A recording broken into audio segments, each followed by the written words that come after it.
Okay, ma'am, this is the presentation of Group 12.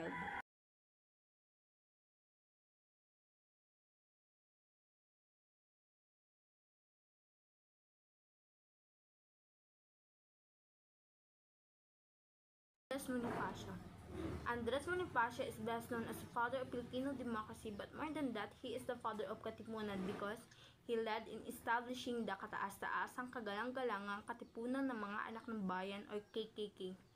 Andres Bonifacio came from a poor family, and it is said that what he learned is he got from the school of experience.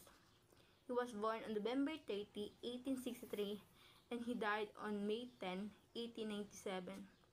His full name is Bonifacio E. de Castro. Ang kanyang mga magulang ay sina Santiago Bonifacio at Catalina de Castro ng Tondo, Maynila. Siya ay panganay sa 5 magkakapatid. Ang kanyang mga kapatid ay sina Ciriaco, Procopio, Truadio, Esperandiona at Maxima. Mananahi ang kanyang ama na naglingkod bilang Teniente Mayor ng Tondo, Maynila. Samantalang ang kanyang ina ay isang mistisang ipinanganak mula sa isang Kastilang ama at isang inang may Pilipinong lahing Tsino.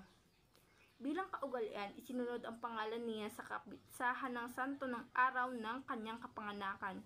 Ito ay si San Andres.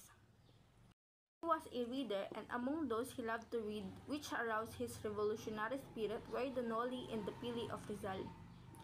He joined the La Liga Filipina founded by Rizal in 1892. He established the Katipunan, which triggered the spirit of freedom, especially when Rizal was banished to Dapitan, Mindanao.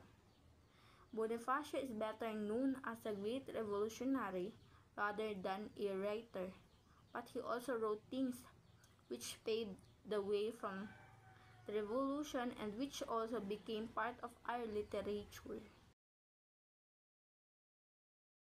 Number 1 of his work is ang dapat mabatid ng mga Tagalog or what the Tagalog should know.